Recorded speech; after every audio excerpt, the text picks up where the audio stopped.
என் நெஞ்சில் குடியிருக்கும்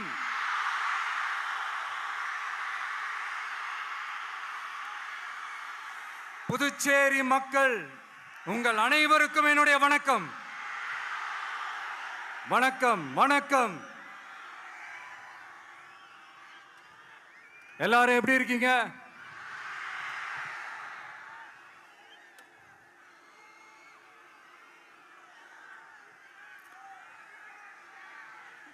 இந்த ஒன்றிய அரசுக்கு தான் தமிழ்நாடு ஒரு தனி மாநிலம், புதுச்சேரி ஒரு தனி யூனியன் பிரதேசம். அவங்களுக்கு தான் தமிழ்நாடு தனி, புதுச்சேரி தனி, இப்படிலாம் இருப்பாங்க. ஆனா நமக்கெல்லாம் அப்படி கிடையாதுங்க.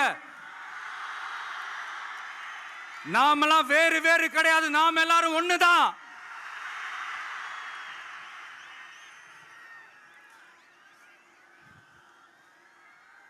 தமிழ்நாடும் புதுச்சேரியும் தனித்தனியாக இருந்தாலும் நாம் எல்லாரும் ஒண்ணுதான். நாம் எல்லாரும் சொந்தம் தான்.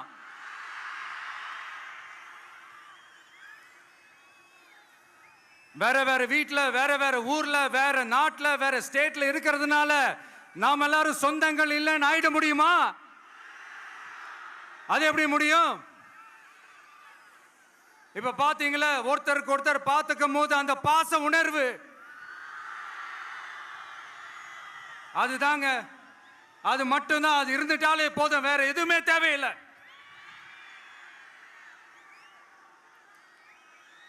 அதனால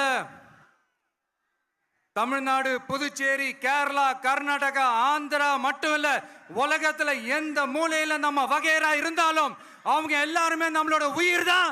அவங்க எல்லாருமே நம்மளோட உறவு தான்.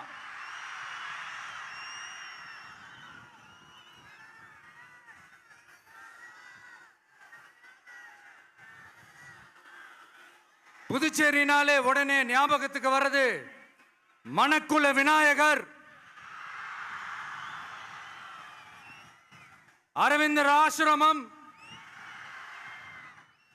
வில்லியனூர் மாதான் சொல்லி இவங்க எல்லாரும் ஞாபகத்தில் வருவாங்க. அது மட்டும் இல்ல, மகாகவி பாரதியார் அவர்கள் இருந்த மண், பாவேந்தர் பாரதிதாசன் அவர்கள் பிறந்த மண். அது மாதிரி இன்னும் சிறப்புகளை அடுக்கிக்கிட்டே போலாம். ஆனா அரசியல்னு வந்துட்டா ஒரு முக்கியமான விஷயத்தை பத்தி நம்ம சொல்லி ஆகணும். 1977ல புரட்சி தலைவர் எம்ஜிஆர் அவர்கள் தமிழ்நாட்டில் ஆட்சி அமைச்சாங்க.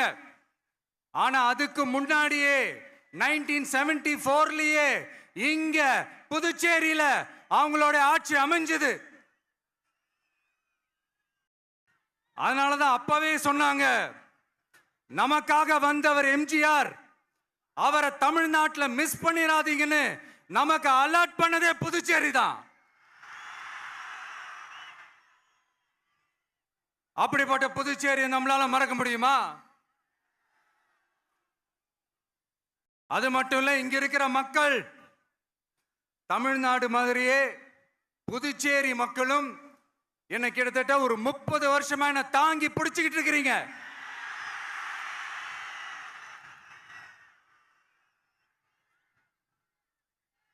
அதனால இந்த விஜய் தமிழ்நாட்டுக்கு மட்டும்தான் குரல் கொடுப்பான்னு நினைக்காதீங்க. அப்படி பண்ணாத தவறு. புதுச்சேரி மக்களுக்கும் சேர்த்து தான் குரல் கொடுப்பான். அது என்னுடைய கடமையும் கூட. அதனாலதான் இங்க நீங்க ஃபேஸ் பண்ற பிரச்சனைகளை பத்தி இன்னைக்கு நான் பேசுறதுக்காக வந்திருக்கிறேன். அது மட்டும் இல்ல, இந்த புதுச்சேரி கவர்மெண்ட்டை பத்தி நாம சொல்லியே ஆகணும். இது டெஃபினட்டா தமிழ்நாட்டில் இருக்கிற மாதிரி நம்ம திமுக கவர்மெண்ட் மாதிரி கிடையவே கிடையாது.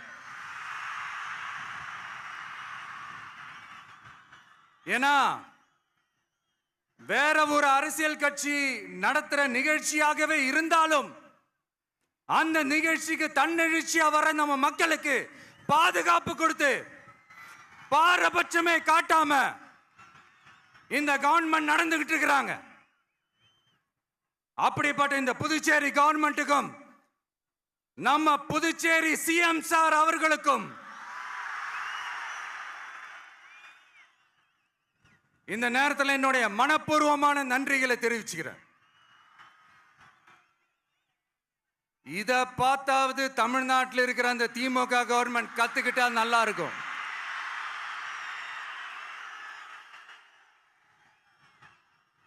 ஆனா அவங்க கத்துக்க மாட்டாங்க. பரவாயில்ல, வரப்போற எலெக்ஷன்ல 100% கத்துக்குவாங்க. அத நம்ம மக்கள் பார்த்துக்குவாங்க.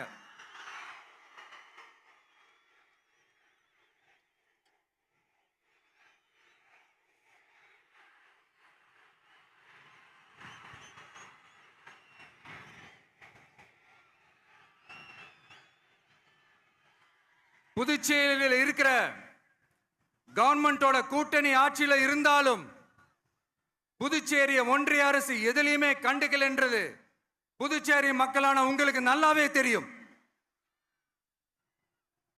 மாநில அந்தஸ்து கோரிக்கையை மட்டுமா கண்டுக்கல, இங்க வளர்ச்சி ஏற்படவும் துணை நிக்கவே இல்லைன்னு கேள்விப்படுறோம். இந்த புதுச்சேரிக்கு இன்னும் மாநில அந்தஸ்து கொடுக்கல. மாநில அந்தஸ்து வேணும்னு கேட்டு பல முறை சட்டசபையில தீர்மானம் போட்டு ஒன்றிய அரசுக்கு அனுப்பி வச்சுக்கிட்டே இருக்கிறாங்க. இந்த வருஷம் கூட மார்ச் மாசம் 27ஆம் தேதி 2025 அன்னைக்கு ஒரு தீர்மானம் போட்டாங்க. அது மாநில அந்தஸ்து வேணும்னு கேட்டு ஒன்றிய அரசுக்கு அனுப்புற 16வது தீர்மானம்.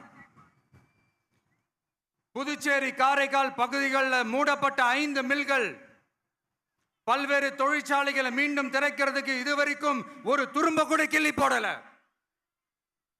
பல்லாயிரக்கணக்கான இளைஞர்களோட வேலை வாய்ப்புக்காக எதையுமே செய்யல. இங்க ஒரு ஐடி கம்பெனி உருவாகணும்ன்றது எண்ணமே இல்லை. அதை பத்தி யார் பேசினாலும் அது அவங்க காதல விழவே விழல. இங்க ஒரு அமைச்சரை ஊழல் குற்றச்சாட்டுல பதவி விட்டு நீக்கப்பட்டு அந்த இடத்துக்கு இன்னொருத்தரை நியமிச்சு 200 நாள் ஆச்சு. இன்னும் அவருக்கு ஒரு இலாக்காவே தரல. இந்த செயல் சிறுபான்மை மக்களை அவமானப்படுத்துறதுன்னு அந்த மக்களே சொல்றாங்க. புதுச்சேரியோட முக்கிய அங்கமாக இருக்கிற காரைக்கால், மாகே, ஏனாம் பகுதிகளில் எல்லாம் முன்னேற்றமே இல்லைன்னு அந்த பகுதி மக்கள் சொல்லிக்கிட்டே இருக்கிறாங்க. குறிப்பா காவிரியோட கடைமடை பகுதியான காரைக்காலை மொத்தமா கைவிட்ட மாதிரி தான் இருக்குது. இது எல்லாமே முன்னேற்றம் அடையணும். டூரிஸ்ட் பிளேஸ் ஆன புதுச்சேரியில போதுமான அளவு பார்க்கிங் வசதி இல்ல,